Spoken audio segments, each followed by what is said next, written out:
Here we go. All right, you should all be able to see the PowerPoint again. So from this Guam study, there's about 1,000 patients that they looked at with presenting with COVID, and most people. The things to bear in is most people have fever, but about half the patients won't have fever when they rock up to your emergency department or your GP practice. So the absence of fever does not rule out COVID, and they'll develop the fever at some point in their admission, but. So don't rely on fever, and that's why our criteria are often, acute respiratory infective symptoms or fever.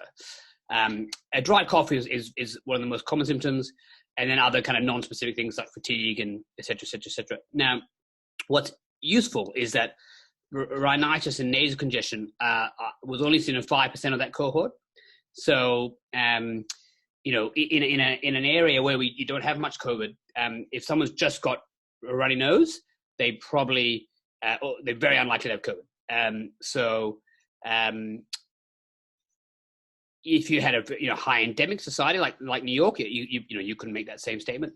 But and that's why if you notice all the WA health guidelines and the public health guidelines that have come out about who should be screened or test for COVID, they've always said respiratory infectious symptoms, and they'd go e.g. cough or shortness of breath. And then as the pandemic went on, it became cough, e.g. cough or shortness of breath or sore throat. But they never put in rhinitis, ever. And there's a reason for that. It's obvious, I think, it's because it wasn't very common.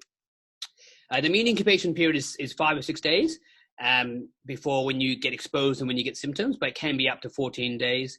And there's obviously some question marks about a couple of cases beyond that, but in general, up to 14 days.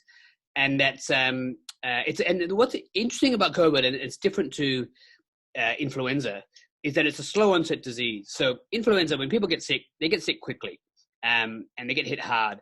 But COVID for the first week is often really mild, and then 80% of people stays mild. But in some people, it becomes very severe. So I think about 20% of people have severe disease, and 20% of people have severe disease, and of that, 6% or so have like critical disease, right? And so, but 80% have mild disease, but of the other 20%, they often have mild disease for that first week, and then they get sick. Then they get, quite unwell. And that often happens kind of after day 5, day 6, day 7, day 8, and that's when they start to get really sick. And it seems to be that you have this initial viral replication phase where people get kind of generally virally unwell, but then they only get really sick when they get into the inflammatory phase at the end in the second week, where the actual viral load starts to go down, but the inflammatory phase gets worse, and that's when they get into kind of the more severe shortness of breath and hypoxemia. That is a key feature of COVID.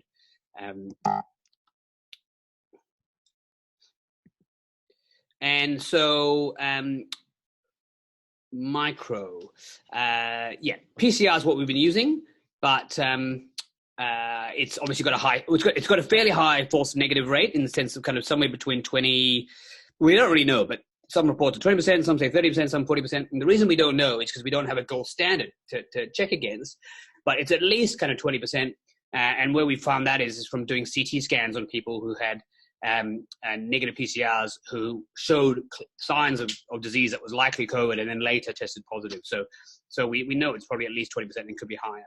And it seems to be, you can test positive anytime, but early in the disease is common.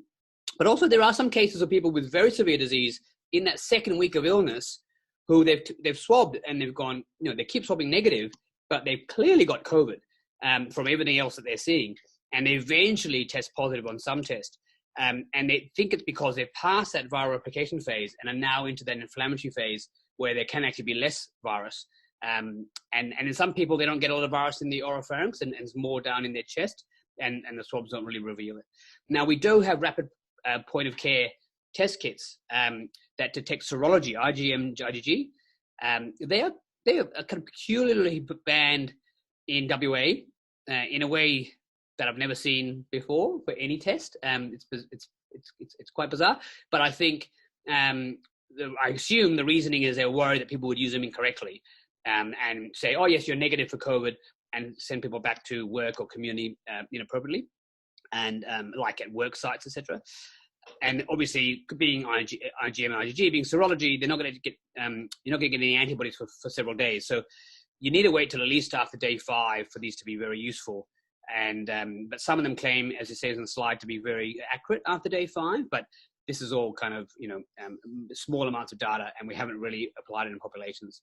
So I'm certain they will come to WA. I don't know when. But you'll probably start seeing them, in the near future. But don't rely on them particularly early in the disease, because they'll be negative particularly early.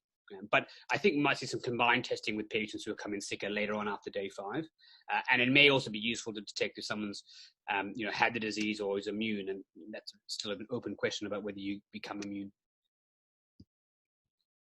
So imaging, X-ray would be the standard test in many patients. If you see someone who's well and their sats are fine, I wouldn't bother X-raying most patients. I'd just send them home.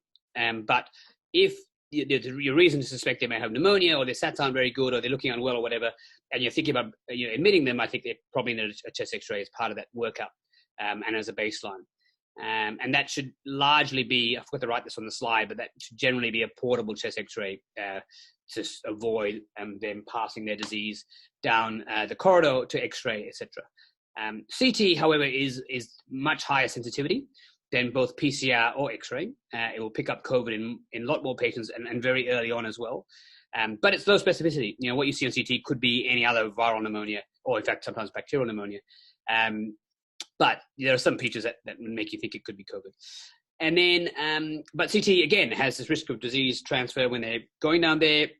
And then the CT has to be cleaned afterwards. And I know some places have like a 2-hour cleaning process, which does seem excessive and perhaps absurd, but that's what's happening in some places. And so, if you decide to CT someone with COVID, you might have a lot of downtime for your CT. So when your trauma comes in, your head injuries, etc., come in, you might be stuck without a CT scanner. So, generally, it's not advised to do CTs in most patients. And I'd only consider it where your chest X-ray was negative, but you had a strong suspicion of COVID, and there was some reason that you needed to know urgently because it's going to change management. But that would be few and far between situations. So this is a really good slide about why we have to flatten the curve that we're doing such a wonderful job of us in doing right now in Australia. You can see here, this is a slide about the case fatality rates between Italy and China, and this is a few weeks ago when the case fatality rate was 7% in Italy. It's now, I think, closer to 10%. But you can see that overall it's 7% in Italy and 2% in China. And where the big difference is in people over 70, right? People over 70, in fact, the big difference, over 70 is where you can see, it's only 8% of deaths in China and 13% in Italy. And then when you get over 80, it's like 20% in Italy and 15% in China. So whereas under 60, almost nobody dies, right? And certainly under 30, basically nobody dies. Like there's a few exceptions here and there, but it's very uncommon to die, in the young age group, even in a stress system. But what this just demonstrates is that, yes, it's a slightly older population in Italy, but within those groups, there's still higher mortalities, and that's almost entirely because they had a stress system. So they had people that they probably needed to put on a ventilator, they couldn't put on a ventilator, or needed to put on CPAP, they couldn't put on CPAP, and so they ended up having to be palliated, or they just died.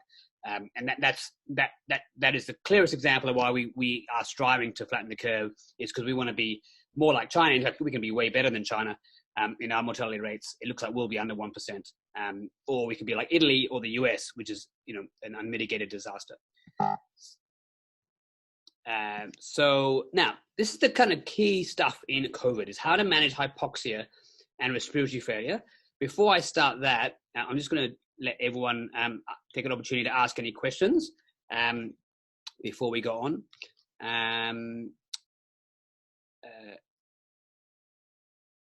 So someone asked if you noticed that Gavin would use hand sanitizer when he was gowning up and down. Is this okay rather than hand washing? Yeah, my belief is hand sanitizer is fine.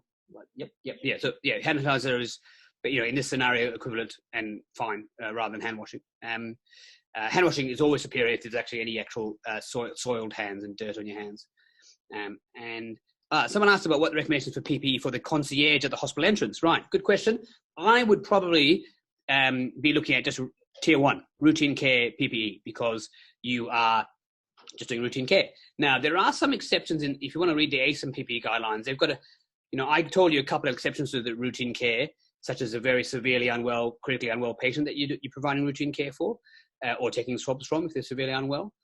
But ASIM has a couple of other possible exceptions that you may want to consider, and people who are seeing high volumes of patients, frequently, they sometimes consider upgrading to tier 2. But in general, the recommendation for anybody with routine care, unless they're very sick, is tier 1. So just droplet precautions and contact precautions. Any other questions? I can't see any others, so I'm going to continue.